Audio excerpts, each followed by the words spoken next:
এখন গাড়িটা পুলের উপর উঠলে উঠ পাইতা টাকা মুক্তি বাহিনীরা আক্রমণ একটা গাড়ি পুলের মাঝ বরাবর গেলে সেই গাড়িটা পুল ভাইয়া কালে আর সেই গাড়িটা ঘুরাইতে যাইয়া গাছের লগে ধাক্কা খাইয়া অ্যাক্সিডেন্ট করছে। কিন্তু ক্যাপ্টেন সাহেব বাচ্চা কিন্তু মুক্তিযোদ্ধা হাতে দৌড়া খাইছে। মুক্তিরা নিজের হাতে নামাইয়া এই জনতার হাতে তুইলা দিছে আর জনতা তাকে হিডাইয়া মাইরা হালাইছে।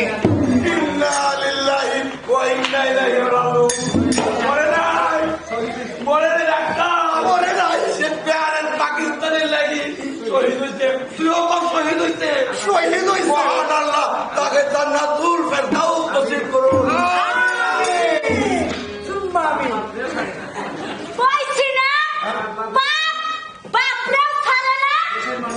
দেশের মানুষ হইয়া দেশের উপর হুজুম করো, আল্লাহ তাআলা সইব না।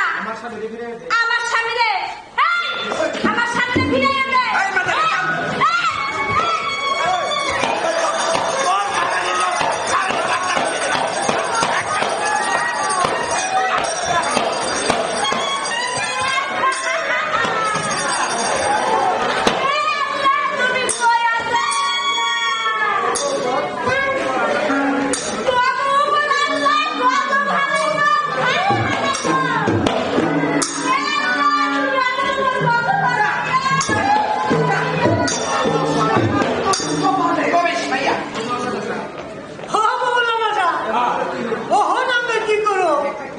একটা কিছু করেন মৌলানা সাহেব। করতে পারি না আপাতত তোরা কটা দিন পড়াইতাম, আমিও পড়াইতাম। পারে রে মিলিটারি কে বলে আবার আমরা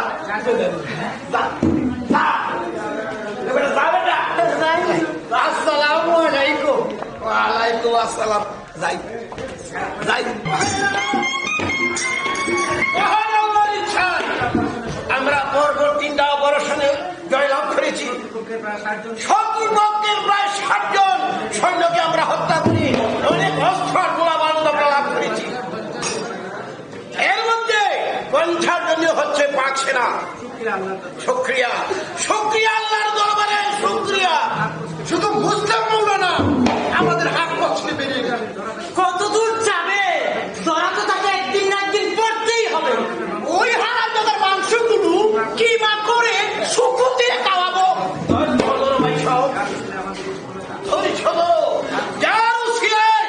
আজকের আমাদের এই ৬ লাখ সেই ভাগীরথীর জন্য আমরা সকলে মিলে দোয়া করি। আচ্ছা শরীফ বলতে গিয়েছিলেন একটা দুঃসংবাদ আছে। এই দুঃসংবাদ পিরোজপুরের সাবেক চাকরির সভাপতি আমাদের ফারুক ভাই, যিনি দলবল নিয়ে ভারতে গিয়েছেন ট্রেনিং, আর এইদিকে তার স্ত্রীকে কানাডার ক্যাম্পে নিয়ে গেছে। আর কত দুঃসংবাদ সইব আর সহ্য হচ্ছে না। চলুন কমান্ডার, আমরা সুদূরকে আক্রমণ করি। এখনো আমাদের সময় আসেনি। কখন সময় হবে কমান্ডার? তোর যদি আর পুরাই না সময় আমাদের বেশি দূরে নয়। ইনশাল্লাহ প্রতিদিনই আমরা একটু একটু করে বিজয়ের পথে এগিয়ে যাচ্ছি। প্রতিদিনই আকাশ থেকে কষে পড়ছে শকুনের দল। বলুন কমান্ডার। মুসলিম আর আকাশকে পারের হাট উজান্ডা হিন্দুপাড়া আশেপাশে এলাকায় শান্তি আসবে না, আর আমাদেরও নিরাপদ হবে না। তুমি রহমানকে বিশেষভাবে দায়িত্ব দাও, ওরা যেন সবসময় তাদের গতিবিধির উপর শিকার ফাঁকে আসবে, কেল্লা ফাঁকে। জি কমান্ডার। রহমান আরো ৮ থেকে ছায়ার মতো অনুসরণ করছে। তবে কি বলে? গত কয়েকদিন যাব তাদের কিন্তু কাউকে দেখা যাচ্ছে না। হয়তো হয়তো কৌশল পাল্টে আত্মগোপন করে নতুন কোনো প্রতিনিধি আসছে। ঠিক তা, পাড়ের ঘাটে মিলিটারি ক্যাম্প বলে বিষাক্ত সাপগুলো কর্ত থেকে বেরিয়ে আসবে, আমাদেরকে নতুন ভাবে ছবু। তোমরা ঠিকই বলেছ ভাইরা, কোনো কিছু আর সম্ভব নয়। আমাদের সদা সতর্ক অবস্থায় থাকতে হবে। তারা আমাদের উপর ফোনা তোলার আগেই তাদের ভিড় আমরা ভেঙে ফেলবো।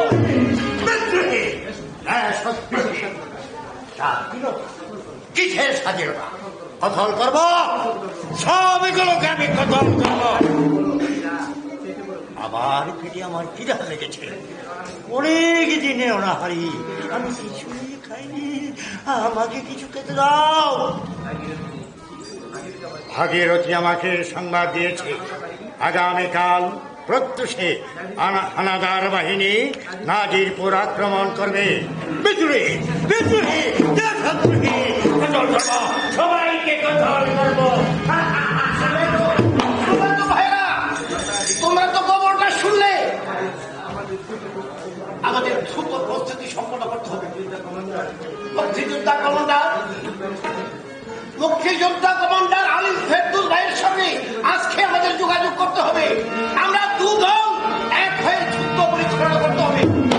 পরিকল্পনা অনুযায়ী পরিকল্পনা ব্যাপী আমরা গেরিলা যুদ্ধ করে শত্রুকে আমরা নিধন করবো। জয় বাংলা, জয় বাংলা। আর আমার দিকে হলো বীর বাঙালির অস্ত্র ধরো, বাংলাদেশ স্বাধীন করো, বাঙালির অস্ত্র ধরো। বাংলাদেশ স্বাধীন করো।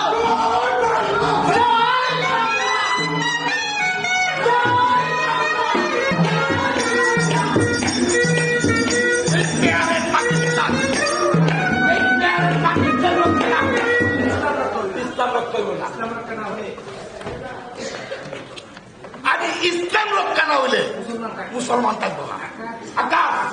জি কমান্ডার, বড় বিপদে পড়লাম। কি বিপদে কমান্ডার? কৈলাখন ওই ক্যাপ্টেন মাহবুব খবর পাঠাইছে নতুন আওয়াজ কিনতে পাঠানো কাউকে নামের হগল মায়া মানুষ তো গা দেখা দিচ্ছে। কোন খই ভাই মায়া মানুষ। আরে কোন কি হুজুর, তো আমার কাছে একটা রাস্তা আছে।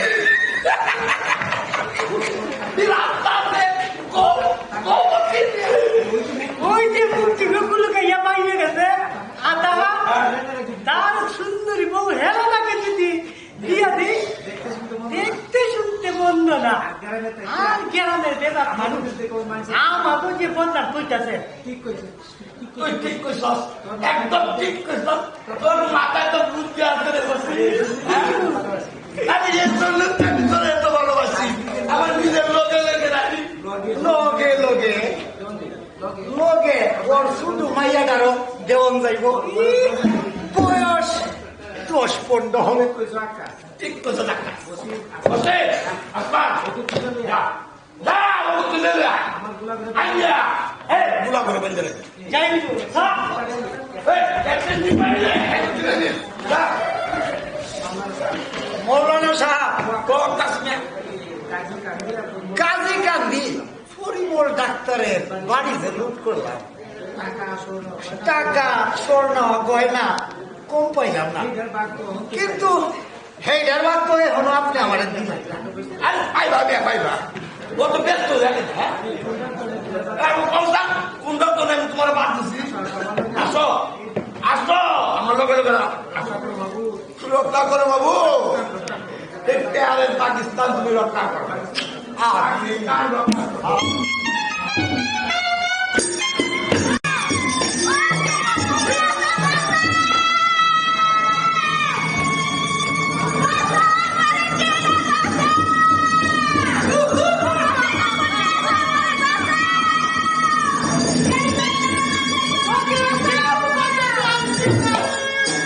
বাড়িটা গেলে পুরা মহিলা যাবো, তোরে বাঁচানো লাই গই, পুরা বাঁচানো লাই গই, তোরে কেমতে পাঠাবো। আর বলছি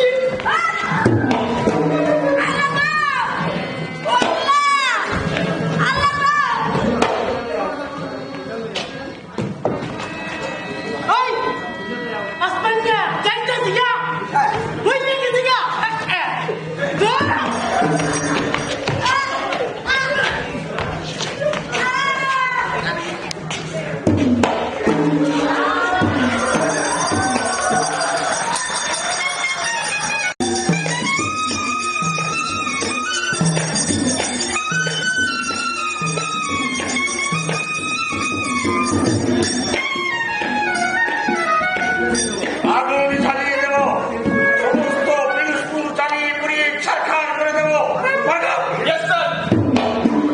এই জবাব দেবেন বলে পরপর 3টি অভিযান শুধু ব্যর্থ হয়নি, আরেকটি নির্মাণ করেনি কি স্যার 3টি অপারেশনে আমার 60 জন সুন্দর প্রাণ হারিয়েছে। হারিয়েছি আগুনের অস্ত্রগুলো, হারিয়েছি 4 জন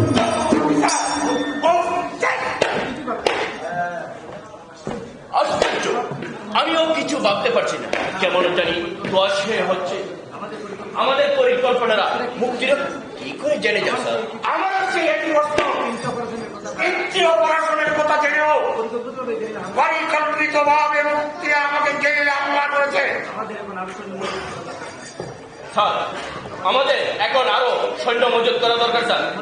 আমার মনে হচ্ছে এখানে মুক্তি নাম খুবই শক্তিশালী অবস্থান করছে। খুব শীঘ্রই আরো কিছু সৈন্য আর গোলা বারুদ 2-1 দিনের মধ্যে আমার ক্যাম্পে পাঠিয়ে দেবেন। ধরিয়ে দেবো মুক্তিদের রাস্তাটা। গ্রামগুলো আগুন দিয়ে জ্বালিয়ে পুড়িয়ে ছারখার করে দেবে, যাতে গ্রাম থেকে আমাদের কিচ্ছু না করে। Yes, sir. সালাম রাজাকারের বাচ্চা, কি করছে ওরা? সুলতান কমান্ডারকে খবর দিয়েছে। জি স্যার, খবর পাঠিয়েছি, কিন্তু সকাল 11টার মধ্যে এসে পৌঁছে যাওয়ার কথা। 11টার রওনা দিয়া আস্তে আস্তে 1টা বেজে গেল স্যার। আসসালামু আলাইকুম। আমি এসে গেছি স্যার। Very good. শোনো কমান্ডার, বলুন স্যার। কি করে আমার এত সুন্দর হয়ে গেল? তোমার রাজাকার বাহিনী কোথায় ছিল? মুক্তিরা কি করে খবর পেল? বল বল, রাজাকারের বাচ্চা। হুজুর, এ কি কোন আপনি? এই মুক্তি বইলা এই অঞ্চলে কেউ আছে বলে আপনারা হচ্ছেন এই রাজ্যের সেনাবাহিনী। আপনার সামনে মুক্তি আইবার সাহস পাইব? আর আমি বাচ্চা, আমার এত সুন্দর মারা গেল, আর তোমার যে তোমাকে আমি আপনারা আল্লাহ দোয়াই স্যার আমার আরেকটা সুযোগ দেয়। খুদার কসম খাইরা কইতাছি, ওই মুক্তি বংশ সুন্দর আমি ধ্বংস করে বানাবো। Very good, very good. সমস্ত এলাকার মুক্তির তালিকা তৈরি করে আগামী কল্যের মধ্যে আমার কেন্দ্রে জমা দাও। যে হুজুর, আমি তাই করবো। আগামী কল্যের মধ্যে আপনার কাছে সব মুক্তিদের তালিকা আমি তৈরি করে নিয়ে আসবো। আসসালামু আলাইকুম।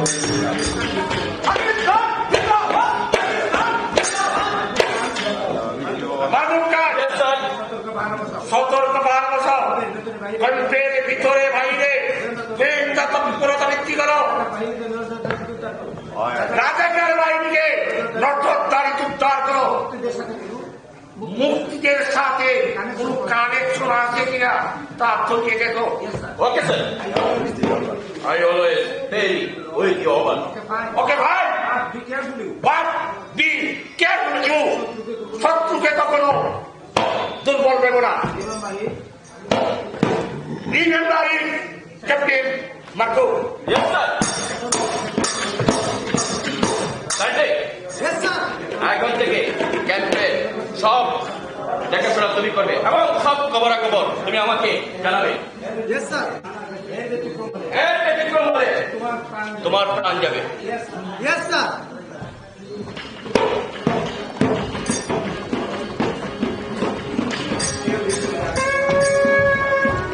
প্রিয় বিপ্লবী বাংলা মায়ের সন্তানেরা,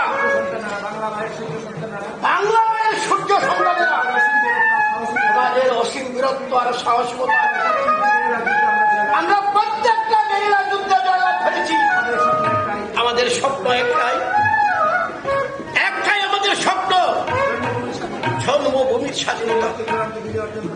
চূড়ান্ত বিজয়ের অর্জন পর্যন্ত আমরা জীবন লড়াই করে যাব।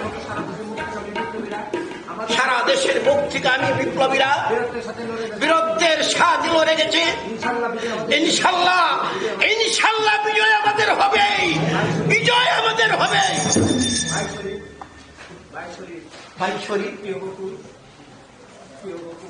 প্রিয় বকুল, খবর এসেছে তোমাদের ঘর বাড়ি লুট হয়ে গেছে, আগুনে পুড়িয়ে দিয়েছে তোমাদের সবকিছু। তবে আল্লাহর রহমতে তো কোন লোকের ক্ষতি হয় নাই। বেঁচে থাকলে হয়তো একদিন তোমরা তাদেরকে পাবে, অথচ আমার তো কেউ রইল না এই পৃথিবীতে, আমার তো কেউ রইল না। কে বলেছে? কে বলেছে আপনার কেউ নেই? আরে আপনি কি আপনার বোন? আমরা তো রয়েছি। আছে বাংলার সুনীল আকাশ, দিগন্ত জোড়া সমারোহ আছে, তারা কোটে শব্দ নদী, সবাই তো আপনার, সবাই তো আপনার। রাতের চাঁদ, ভোরের সূর্য, ফসলের মাঠ, ৫৫,০০০ বর্গ কিলোমিটারের উধার জমি, সবই তো আপনার কমান্ডার, সবই তো আপনার। প্রিয় কমরেড, আমরা সবাই তো আপনার, আপনার সাথে থেকে আমৃত্যু করে যাব লড়াই। লড়াই করে আমাদের এগিয়ে যেতে হবে। বাংলার আকাশে আজ পশ্চিমা শকুন উঠছে, বাংলার বাতাসে আজ অসংখ্য লাশের গন্ধ বেরোচ্ছে। বাংলার মাটিতে ধর্মান্ধের জানোয়ার গুলো নিরীহ বাঙালিদের ধরে ধরে মারছে। তাই লড়াই ভিন্ন, দেশে আর কোনো পথ নেই। হ্যাঁ হ্যাঁ হানিফ ভাই, এই লড়াই সংসার সংগ্রাম, সতীত্বের লড়াই, এই লড়াই অস্তিত্বের লড়াই, এই লড়াই জন্মভূমি মাটির ঘূর্ণন। চালিয়ে যাও, চালিয়ে যাও হানিফ ভাই, চালিয়ে যাও। একটি স্বপ্নের জন্য, একটি পতাকার জন্য, একটি মানচিত্রের জন্য এই লড়াই আমাদের শেষ করতেই হবে। বহু কষ্টে তোমাদের একটি খবর দিতে এসেছি। এই অঞ্চল থেকে ২৫-৩০ জনের একজন দল আগামীকাল ওই যে কোনো সময়ে পিরোজপুর পৌঁছে যাবে। তাদেরকে তোমার সবাইকে ৩ দিনের প্রশিক্ষণ দিয়ে অস্ত্র, প্রত্যেককে অস্ত্র দিয়ে একদিকে পাঠাচ্ছে। তোমরা এই নর পশুগুলোকে প্রতিহত করো, তাদের যে কোনো মর্গ থামিয়ে দাও। অবশ্যই অবশ্যই কোনো ভাগীরথী, অবশ্যই। আজ রাতে আমরা সেখানে চলে যাব। আগামীকাল সূর্য উঠবে দিকে, কিন্তু তাদের জীবনের সূর্য চিরতরে অস্তমিত হবে। তোমাদের সাথে হয়তো এটাই আমার শেষ দেখা। ভাগীরথী, কি বলছো তুমি? হ্যাঁ ভাই, তোরা আমাকে সন্দেহ করছে, আমার গতিবিধির উপর লক্ষ্য রেখেছে। যে কোনো সময়ে আমাকে হত্যা করতে পারে। ভাগীরথী, তুমি আর তাহলে সেখানে ফিরে যেও না ভাগীরথী। আমাকে ফিরাতে দেও না হানিফ ভাই, আমি তো কবেই মরে গেছি। ভাগ্য আমাকে প্রতারিত করেছে, সমাজ আমাকে নষ্ট বলে দূর দূর করে দাঁড়িয়ে দিয়েছে। সেখানে থেকে কি লাভ বলো? শুনে তুমি সে মরণেও যে সুখ আছে হানিফ ভাই, সে মরণেও যে সুখ আছে। ভগবান